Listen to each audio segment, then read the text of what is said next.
بسم اللہ الرحمن الرحیم۔ آج ہماری سورۃ المائدہ کی آیت نمبر 94 اور 95 پہلے ہم یہ پڑھیں گے۔ آپ حضرات قرآن مجید کھول لیجئے، آیت نمبر 94-95 شروع کرتے ہیں۔ پہلے تلاوت کر لیتے ہیں، ترجمہ کرتے ہیں، پھر اس کے بعد اس کے مفاہیم کی طرف آئیں گے۔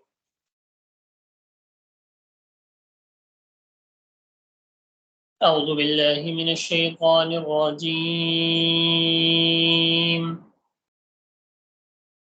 بسم اللہ الرحمن الرحیم۔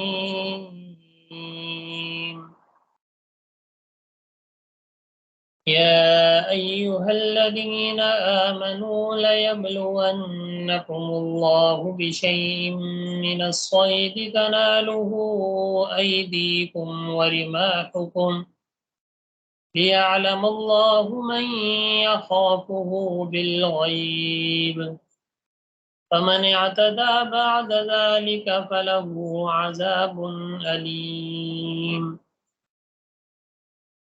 يا أيها الذين آمنوا لا تقتلوا الصيد وأنتم حرم ومن قتله منكم متعمدا فجزاء مثل ما قتل من النعم يحكم به ذوى عدل منكم هديا بالغ الكعبة أو كفارة طعام مساكين أو عدل ذلك صياما ليذوق وبال أمره عفى الله عما سلف ومن عاد فينتقم الله منه والله عزيز ذو انتقام۔ صدق اللہ العظیم۔ میں نے ترجمہ دیکھ لیجیے۔ یا ایہا الذین آمنو، اے ایمان والو، ہمارے کورس کا نام بھی ہے یا ایہا الذین آمنو، اے ایمان والو، لیبلونکم اللہ، اللہ تعالیٰ تمہیں ضرور بضرور آزمائیں گے، بشیء من الصید تنالہ ایدیکم ورماحکم،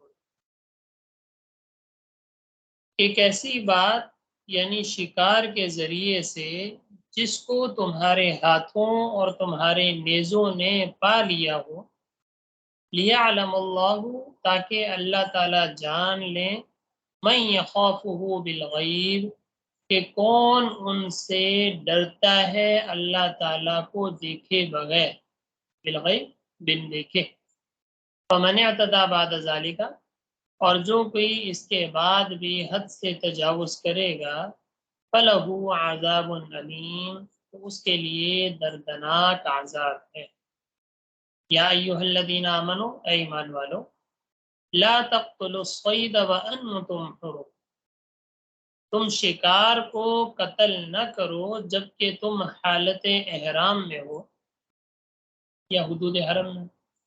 ومن قتلہ منکم متعمدا، اور جو تم میں سے اس کو یعنی شکار کو جان بوجھ کر قتل کرے گا، فجزاء مثل ما قتل من النعم، تو بدلہ ہے اس کے مثل جو اس نے قتل کیا مویشیوں میں سے، یحکم بہ، جس کا فیصلہ کریں گے، ذوی عدل منکم، تم میں سے دو عادل معتبر آدمی، ہدیم بالغ الکعبہ، اس طرح کہ یہ بطور نیاز کے ہوگا کہ جس کو کعبے تک پہنچا دیا جائے، او کفارۃ طعام مساکین، یا چند محتاجوں کو کھانا کھلانے کے برابر، او عدل ذالک صیام، یا اس کے برابر روزے، لیذوق وبال امری، تاکہ وہ اپنے کام کا وبال چکھ لے، یعنی جو اس نے غلطی کی ہے اس کا مزہ چکھ لے۔ عفی اللہ عما سلف، اور اللہ نے معاف کر دیا جو کچھ پہلے ہو چکا تھا۔ ومن عادا، اور جو اب حکم آنے کے بعد ومن عادا جو دوبارہ کرے گا، فَيَنْتَقِمُ اللَّهُ مِنْهُ، تو اللہ تعالیٰ اس سے بدلہ لیں گے. وَاللَّهُ عَزِيزٌ ذُو انتقام، اور اللہ تعالیٰ زبردست ہیں، بدلہ لینے والے. یہ سورۃ المائدہ کی آیت نمبر 94 اور 95 آپ حضرات کے سامنے تلاوت اور اس کا ترجمہ ہوا، جس میں اللہ تعالیٰ نے خاص ایک حکم کو بیان فرمایا، اور اسی ضمن میں اللہ تعالیٰ نے ایک پابندی بھی مسلمانوں پر لگائی تاکہ اللہ تعالیٰ مسلمانوں کے ایمان کو جانچ سکے. ہے یہ واقعی سچے مومن ہیں، واقعی اللہ تعالیٰ کی بات کو مانتے ہیں یا نہیں مانتے. تو اس آیت میں خاص حکم کہ حدود حرم میں یا حالت احرام میں شکار کرنے کی ممانعت بیان فرمائی. اس کا کچھ مفہوم پہلے بھی آ چکا ہے کہ جب انسان حالت احرام میں، حالت احرام کا کیا مطلب کہ آپ نے حج یا عمرے کا ارادہ کیا، حج یا عمرے کا ارادہ کرنے کے بعد آپ نے احرام پہن لیا، جس کو ہم کپڑے کہتے ہیں. مردوں کا 2 کپڑے احرام ہوتا ہے اور عورتوں کے عام کپڑے ہوتے ہیں. یہ پہننے کے بعد جب انسان نیت کر لیتا ہے کہ میں احرام میں داخل ہو گیا یا میں حج اور عمرے کے احرام کی نیت کرتا ہوں، تو اس نیت کرنے کے ذریعے سے انسان حالت احرام میں آ جاتا ہے. حالت احرام میں آنے کے بعد انسان پر کافی قسم کی پابندیاں بھی لگ جاتی ہیں، جیسا کہ حالت احرام کے اندر انسان اپنے بالوں کو نہیں کاٹ سکتا، احرام کے اندر انسان اپنے ناخن کو نہیں کاٹ سکتا، حالت احرام میں انسان خوشبو کا استعمال نہیں کر سکتا. تو اس طرح کی پابندیاں انسان پر عائد ہوتی ہیں. تو اس کے ساتھ ساتھ اللہ تعالیٰ نے یہاں ایک خاص حکم کی طرف کہ جس کا عربوں کو شوق بھی تھا اور اس وقت کی ضرورت بھی تھی، کہ عرب لوگ شکار کرنے کے عادی تھے،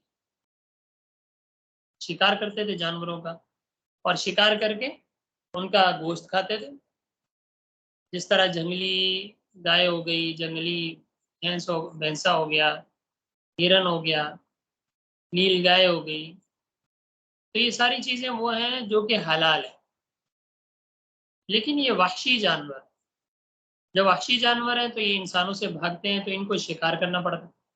کیونکہ ایک تو ہے مانوس جانور، جس طرح کہ بکری ہو گئی، بکرا ہو گیا، گائے بیل وغیرہ ہو گئے، اونٹ ہو گئے، یہ ایسے جانور ہیں کہ یہ مانوس ہیں انسان سے، ان کو ہم مویشی کہتے ہیں. لیکن اسی طرح کے جو دوسرے جانور حلال ہیں جن کو ہم شکار کرتے ہیں، ہرن کا شکار کر کے کھاتے ہیں، نیل گائے کا شکار کرتے ہیں، اور بھی اس طرح کے جو دیگر جانور ہیں، تو وہ چونکہ مانوس نہیں ہوتے، انسانوں کے ساتھ نہیں رہتے، وہ بھاگتے ہیں، تو اس وجہ سے وہ شکار ان کو کیا جاتا ہے. تو عرب کے لوگ جو تھے شکار کرنے کے عادی تھے، شکار کرنے کو بڑا پسند سمجھتے تھے، مشغلہ تھا، اور پھر ضرورت بھی تھی، شکار کر کے جانوروں کا گوشت کھایا کرتے تھے. یہاں اللہ تعالیٰ نے خاص ایک حالت میں ان پر ایک پابندی عائد کی کہ جب تم حالت احرام میں ہو، جب تم نے احرام پہن لیا، حج یا عمرے کی نیت کر لی، حالت احرام میں ہو، یا دوسرا جب تم حدود حرم میں، حدود حرم مکہ مکرمہ جہاں بیت اللہ ہے، مسجد حرام ہے، تو اس کے ارد گرد کچھ مقامات پر ایک باؤنڈری ہے. باؤنڈری سے مراد کہ اللہ تعالیٰ نے وہ حدود متعین کی ہیں جس کو ہم میقات بھی کہتے ہیں، کہ اس میقات سے، اس حدود سے بغیر احرام کے انسان کا داخل ہونا جائز نہیں ہے، اس پہ دم آ جاتا ہے، سزا آ جاتی ہے. تو وہ جو قسم ہے، وہ جو حدود ہے، اس حدود کے اندر اندر جو علاقہ آتا ہے اس کو حدود حرم کہا جاتا ہے. اور جس طرح بیت اللہ کا احترام ہے، تو اسی طرح اس حدود حرم کا بھی احترام ہے، اس حدود حرم کی بھی عزت ہے.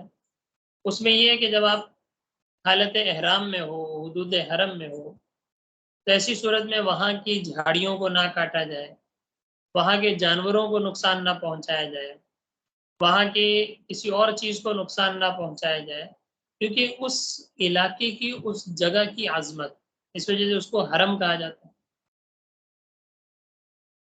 تو اس حدود حرم کے اندر اور حالت احرام کے اندر، کہ اگر دونوں میں سے کوئی ایک شرط بھی پائے، یا آپ حدود حرم میں، حرم کے آپ اندر ہیں، وہاں رہتے ہیں، وہاں چلے گئے، یا آپ حالت احرام میں، ان دونوں صورتوں میں وہاں پر شکار کرنا جائز نہیں۔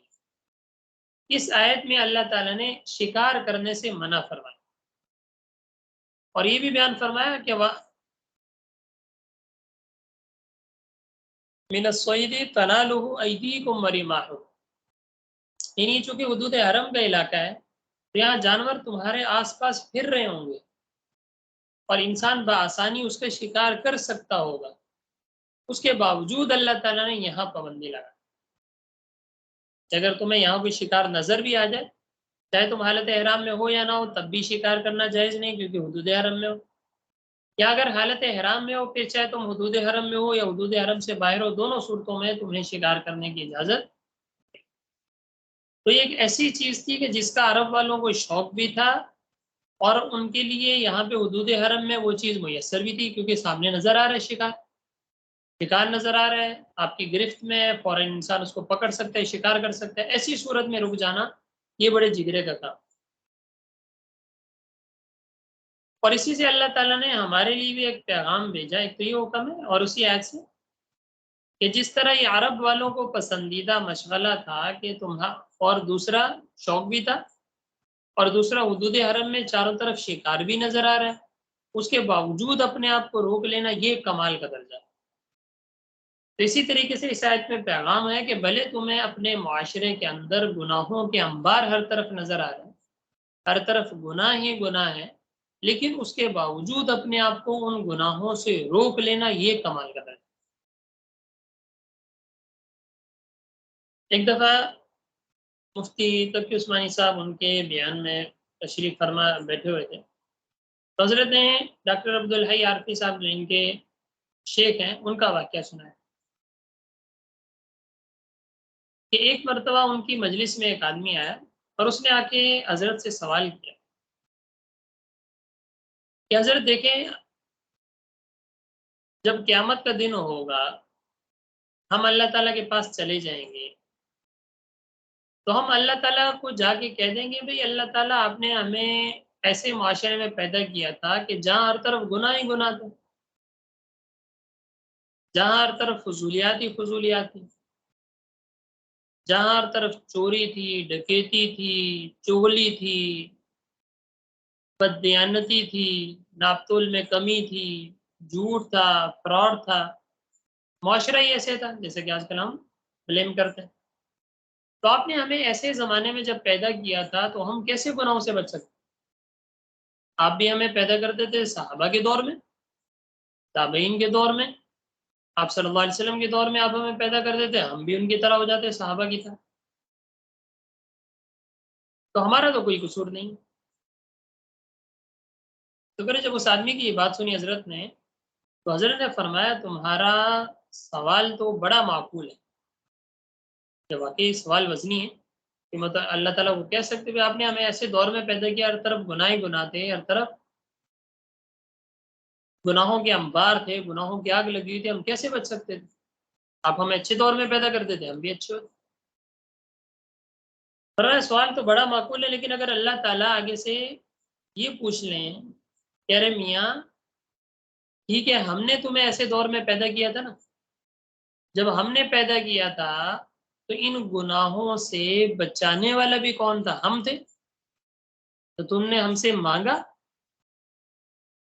تم نے ہم سے دعا کی کہ اللہ آپ نے ہمیں اس معاشرے میں پیدا فرمایا، آپ نے ہمیں اس دور میں پیدا فرمایا کہ اللہ ہم ان گناہوں سے بچ نہیں سکتے، لیکن یا اللہ تو چاہے تو بچ سکتے ہیں، لہٰذا یا اللہ ہمیں ان گناہوں سے بچا۔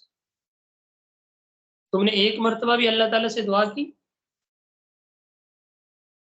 فرمایا کہ اگر اللہ تعالیٰ یہ آگے سے پوچھ لیں پھر کیا جواب ہوگا؟ پھر کوئی جواب نہیں۔ تو جس طرح یہاں صحابہ اکرام رضی اللہ تعالیٰ عنہ کو اور پوری امت کو ایک پیغام دیا گیا کہ جب تم حالت احرام میں ہو یا جب تم حدود حرم میں ہو تو ایسی صورت میں شکار کرنے کی اجازت نہیں ہے، شکار کرنا جائز نہیں ہے، شکار سے بچاؤ اپنے آپ۔ تو اس میں یہ بھی پیغام ہے کہ جب تم عام دنیا میں احرام کے علاوہ ہر طرف گناہ ہی گناہ ہے تو وہاں بھی تم اپنے آپ کو کیا کرو، ان چیزوں سے، گناہوں سے بچاؤ۔ اور یہاں یہ بات بھی سمجھ لیں کہ یہاں شکار سے منع فرمایا گیا، اور شکار میں نے عرض کیا کہ شکار جو کیا جاتا ہے وہ وحشی جانوروں کا کیا جاتا ہے، اس سے وہ جانور مستثنا ہو گئے کہ جن کا شکار نہیں ہوتا بلکہ ان کو ذبح کیا جاتا ہے، جیسے کہ بکری ہو گئی، بیل ہو گیا، اونٹ ہو گیا، یہ سارے وہ جانور ہیں کہ جن کو ذبح کیا جاتا ہے، شکار نہیں کیا۔ جب ذبح کیا جاتا ہے تو حالت احرام میں یا حدود حرم میں ذبح کرنا جائز ہے۔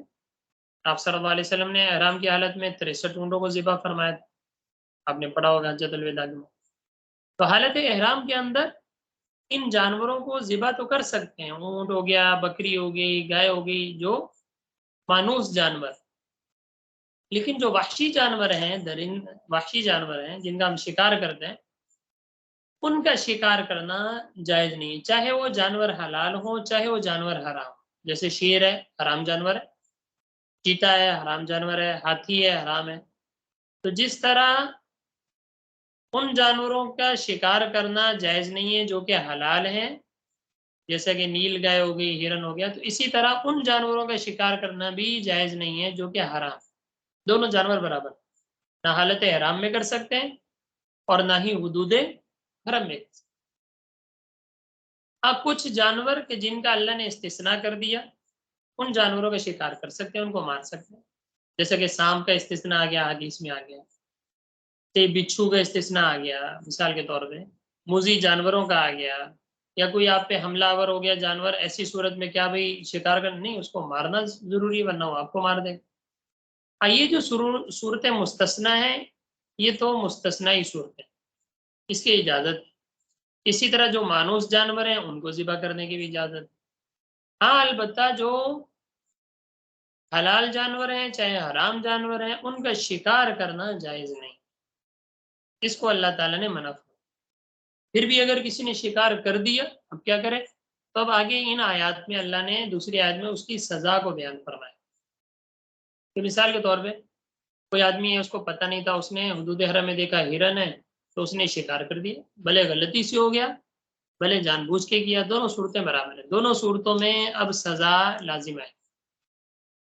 ایک تو یہ کہ اگر اس نے حالت احرام میں حدود حرم میں شکار کیا ہے تو وہ شکار کرنا ہی جائز نہیں، اور وہ شکار حلال بھی نہیں ہوگا، یہ بھی ذہن میں رکھیں۔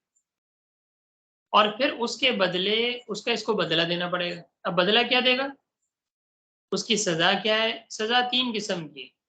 پہلا تو یہ کہ جو جانور اس نے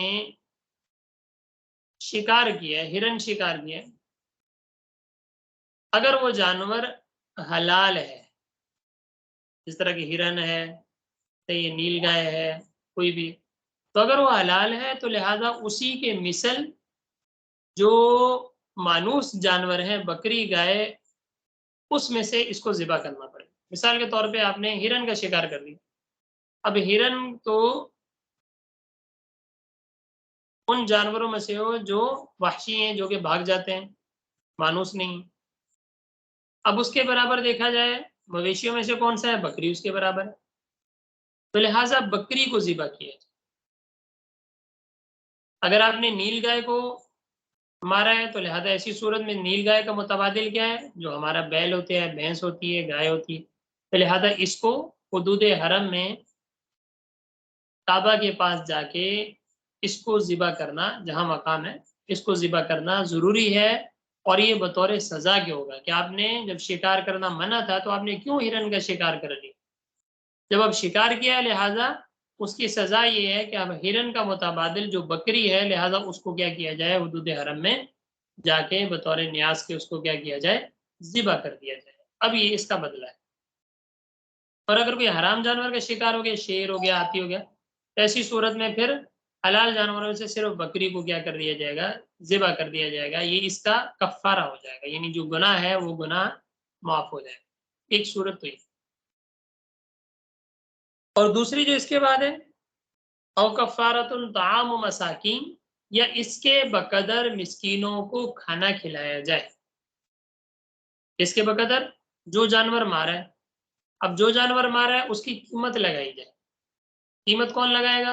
اوپر والی صورت میں بھی اور اس صورت میں بھی دو عادل آدمی یا ایک بھی عادل آدمی ہو. مثال کے طور پہ جس علاقے میں آپ نے یہ جانور ذبح کیا ہے اور شکار کیا ہے، تو لہٰذا وہاں کے لوگوں سے پوچھا جائے کہ اس جانور کی عام طور پہ کیا ویلیو ہے، کیا قیمت ہے اس طرح کے جانور. ہاں، جو اس طرح کے جانور کی قیمت ہوگی اس کے بقدر بکری ہے تو وہ ہے، نیل گائے ہے تو وہ ہے، یا جو بھی ہے تو اس طرح کا جانور آپ کو کیا کرنا پڑے گا؟ ذبح کرنا پڑے گا. تو ایک تو یہ کہ قیمت لگا کے اس کے بقدر بکری یا جو بھی اس کو ذبح کر دیا جائے. اور دوسری سزا کیا ہوگی؟ یا اس طور پہ یہ کیا جائے کہ جتنی اس کی قیمت ہے اسی کے بقدر صدقہ فطر کے برابر غریبوں کو کھانا کھلا دیا. صدقہ فطر کی مقدار ہمارے ہاں 2.25 سیر گندم، جو کہ اس جو ہم نے صدقہ فطر رمضان میں تقریباً 150 روپے تھا ایک صدقہ فطر. تو قیمت لگائی جائے گی. مثال کے طور پہ اس نے جانور جو ہے خرگوش مار دیا، اب اس کی قیمت لگائی جائے. یا اس نے ہرن ذبح کر دیا، اس کی قیمت لگائی جائے. اب اس کی قیمت بنتی ہے مثال کے طور پہ 20,000، تو 20,000 کے حساب سے لگا دیا جائے کہ 150 ایک صدقہ فطر ہے، تو لہٰذا کتنے صدقہ فطر ہوں کہ یہ 2,000 کا فگر 20,000 کا فگر پورا ہو جائے، تو لہٰذا اتنے لوگوں کو کیا کر دیا جائے؟ کھانا کھلائے. ایک آدمی کو بھی اشارہ دے سکتے ہیں اور یہ بھی کر سکتے ہیں کہ ایک صدقہ فطر ایک آدمی کو دیں، دوسرا دوسرے کو دیں. اس طریقے سے جتنے بھی مساکین ہیں ان تمام کو کھانا کھلا دیا جائے. یہ بھلے 100 بنے، 200 بنے، 50 بنے، جتنے بھی ہیں تمام افراد کو کھانا کھلا. ایک صورت یہ. اور تیسری صورت کیا ہے؟ او عدل ذالک صیام لیذوق، صیام یا اس کے بقدر روزے رکھے جائیں. ہر صدقہ فطر کے برابر روزے رکھے جائیں. مثال کے طور پہ آپ نے جانور شکار کر دیا، خرگوش کو مار دیا، اب اس کی ویلیو جو ہے مثال کے طور پہ 1,500 روپے، اور صدقہ فطر کتنا ہے؟ 150 روپے. تو 150 کے حساب سے اگر لگایا جائے، اس کو 10 پہ تقسیم کیا جائے تو 10 صدقہ فطر بنتے ہیں. یا تو 10 صدقہ فطر 10 مسکینوں کو کھانا کھلا دیں، یا 10 صدقہ فطر کے برابر روزے رکھ لیں، یعنی فی صدقہ فطر ایک روزہ رکھیں گے تو کتنے لوگوں کا صدقہ فطر کتنا بن جائے گا؟ 10 روزے. تو لہٰذا یہ 10 روزے رکھ لیے. تو یہ اس آدمی کی سزا ہوگی کہ جب تمہیں منع کیا گیا تھا کہ حدود حرم میں شکار نہیں کرنا، یا حالت احرام میں تم نے شکار نہیں کرنا، اب اگر تم نے حالت احرام میں یا حدود حرم میں شکار کر لیا ہے تو لہذا اب اس کا بدلہ دینا. پہلا بدلہ کہ دو عادل آدمی سب سے پہلے اس کی قیمت لگائے، تو قیمت کے بقدر جو جانور حلال جانوروں میں سے، مویشیوں میں سے میسر ہوگا وہ ذبح کیا جائے گا. یا یہ کہ اس کے بقدر جتنے صدقہ فطر بنیں گے اتنے لوگوں کو صدقہ فطر دے دیا جائے گا. یا جتنے صدقہ فطر اس قیمت کے برابر بنیں گے اتنے روزے رکھ لیے جائیں. یہ تینوں صورتوں میں سے کوئی بھی صورت اپنائی جائے گی تو ایسی صورت میں اس گناہ کا جو کفارہ ہے وہ ادا ہو جائے گا، اور امید ہے کہ اللہ تعالیٰ اس گناہ کو کیا کر دیں گے؟ معاف فرمائیں. تو یہ اس آیت میں بیان فرمایا گیا کہ ایک حکم کہ حالت احرام میں اور حدود حرم میں اللہ تعالیٰ نے شکار کرنے سے منع فرمایا، وہ اس آیت میں اللہ تعالیٰ نے بیان فرمایا. دیکھیں ترجمہ دوبارہ دیکھ لیں. یا ایھا الذین آمنوا، اے ایمان والو، لیبلونکم اللہ، اللہ تعالیٰ ضرور بے ضرور تمہیں آزمائیں گے، بشیء من الصید، شکار میں سے، تنالہ ایدیکم ورماحکم، جن کو تمہارے ہاتھوں نے اور تمہارے نیزوں نے پا لیا ہوگا. تمہارے ہاتھ بھی تیار تھے اور تمہارے نیزے بھی تیار ہیں کہ تم کیا کر سکتے ہو؟ نیزہ ابھی مارو تو وہ جانور گر جائے، یا بالکل تم ہاتھ بڑھاؤ تو اس جانور کو کیا کر لو؟ شکار کر لو. لیعلم اللہ من یخافہ بالغیب، تاکہ اللہ تعالیٰ تمہیں آزمائے کہ کون اللہ تعالیٰ کو بغیر دیکھے اللہ تعالیٰ سے ڈرتا ہے. بن دیکھے دیکھے اللہ تعالیٰ پر ہمارا ایمان ہے، ہم نے اللہ تعالیٰ کو نہیں دیکھا لیکن اس کے باوجود ہمارا ایمان ہے. اسی کو تو ایمان کہتے ہیں. اگر ساری چیز سامنے ہی واضح کر دی جائے پھر تو کوئی فائدہ نہیں ہوا نا. مثال کے طور پہ آپ سے جب کہا جائے بھئی اس کتاب کا ایگزام ہونا ہے تو تب انسان اس کی تیاری کرتا ہے، پیپر کی تیاری کرتا ہے. لیکن اگر انسان کو پہلے سے ہی پیپر بتا دیا جائے پھر تو کوئی امتحان کا فائدہ ہی نہیں ہوا نا. تو قیامت جو امتحان ہے وہ ہے اس لیے کہ اللہ تعالیٰ نے یہ دنیا کی ایک کتاب دی ہے کہ کس طرح تم اس میں زندگی گزار رہے ہو، کس طرح تم اپنی لائف کو گزار رہے ہو، اس کا حساب کتاب دینا پڑے گا. اس کو کہتے ہیں بن دیکھے ایمان لے آئے، تاکہ اللہ تعالیٰ جان لے کہ میں یخافہ بالغیب، کہ کون اللہ تعالیٰ کو دیکھے بغیر اللہ تعالیٰ سے ڈرے. فمن اعتدی بعد ذلک، اور اللہ تعالیٰ کا حکم آنے کے بعد اب جو کوئی زیادتی کرے گا فلہ عذاب الیم، تو اس کے لیے دردناک عذاب. یا ایھا الذین آمنوا، ایمان والو، لا تقتلوا الصید وانتم، تم شکار کو قتل نہ کرو جبکہ تم حالت احرام میں ہو. اور یہاں شکار سے مراد یہ بھی سمجھ لیں کہ یہ خشکی کا شکار مراد ہے. اگر کوئی آدمی حالت احرام میں اور ایسی صورت میں وہ سمندر کا شکار کر رہا ہے، مثال کے طور پہ مچھلی کا شکار کر رہا ہے، مچھلی پکڑ رہا ہے، تو اس میں کوئی حرج نہیں. اس سے مراد کون سا ہے؟ خشکی کا شکار. لا تقتلوا الصید وانتم حرم، کہ تم شکار کو قتل نہ کرو جب تم حالت احرام میں ہو. ومن قتلہ منکم متعمدا، اور جو تم میں سے جان بوجھ کے اس کو قتل کرے گا، فجزاء مثل ما قتل من النعام، تو اس کو بدلہ دینا پڑے گا مثل اس کے جو کہ اس نے قتل کیا. کیا بدلہ دینا پڑے گا؟ من النعام، مویشیوں میں سے، مویشیوں میں سے اس جانور کو جس نے تم نے قتل کیا ہے اس کے برابر جو جانور ہوگا وہ بدلہ دینا پڑے گا. یحکم بہ، جس کو تجویز کریں گے ذوا عدل منکم، تم میں سے دو عادل آدمی، کہ اس کے متبادل کون سا جانور ہو سکتا ہے؟ اس کو دو عادل آدمی جو سمجھدار ہوں، عقل والے ہوں، وہ اس کو تجویز کریں گے. اور یہ کہاں ذبح کیا جائے گا؟ ہدیم بالغ الکعبہ، یہ بطور نیاز کے کعبہ تک پہنچا دیا جائے. او کفارۃ طعام مساکین، یا کفارہ دے دیا جائے مساکین کو کھانا کھلانے. اس کے بقدر جتنی قیمت ہوگی اس کے بقدر مسکینوں کو کیا کر دیا جائے؟ کھانا کھلا دیا. او عدل ذالک صیام، یا اس کے برابر کیا کر دیے جائیں؟ روزے رکھ لیے جائیں، کہ جتنی قیمت بنے گی اس کے دیکھا جائے کہ کتنا صدقہ فطر بنتے ہیں،